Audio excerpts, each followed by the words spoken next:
Welcome back to the old barn on Ann Street. Today we're continuing the work that we're doing here in the barn to renovate it and get it ready and prepared for Janet's pottery studio. We're pretty far along in the process. We've got a little bit of work left to show you. And I'm standing here in the classroom. The last couple of weeks we've showed you about when we put a door here in the classroom and did all the work around it. Today I'd like to show you the rest of the work we've done on the other two remaining walls, everything from insulation to covering them and finishing them. It was a lot of work and it covered over actually a lot of different months, but we've condensed it into today's video and I hope you enjoy what you see.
I really love the way that turned out. You might have noticed partway through that a heat pump showed up on the wall. We haven't made a separate video about the heat pump because our installer was a little bit camera shy, didn't want to be on the camera.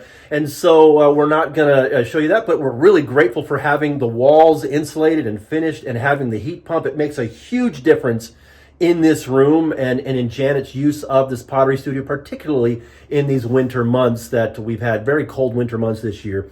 Partway through the doing of this project that we're showing today, the walls that we showed you today, I stopped and did a small little episode of showing a bit of a pro tip, something that I've done to help preserve the old look of the walls. And instead of making its own video, I'm going to include it in today. So I hope this is helpful. I hope this is something that maybe you can use in your projects in the future as well. So here we go.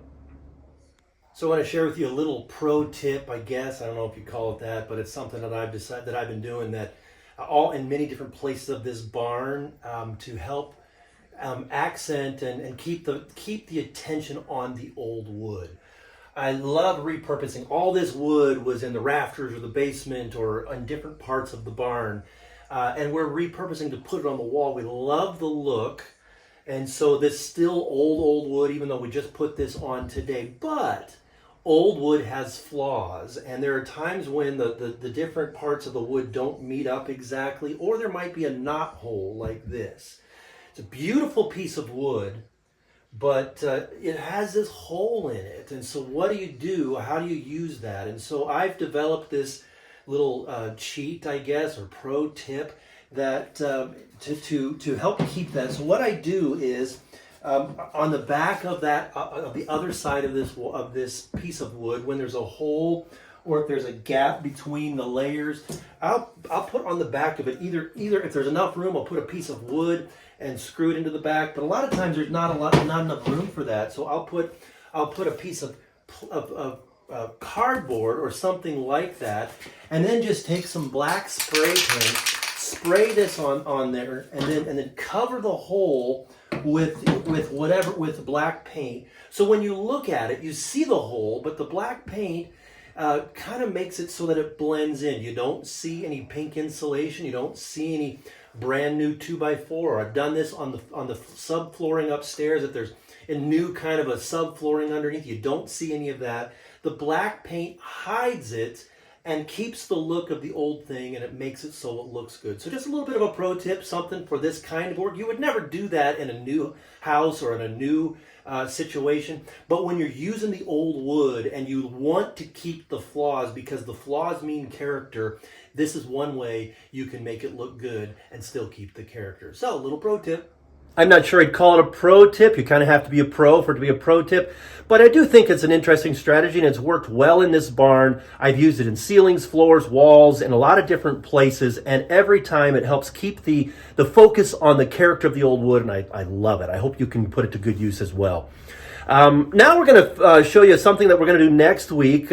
Here's some wood that we milled out of an old log, and next week I'm going to show you how we put that install that into the drying shelves for Janet and for her here in her studio. So I hope you have a good week, and we look forward to seeing you next week on the Old Barn on Ann Street.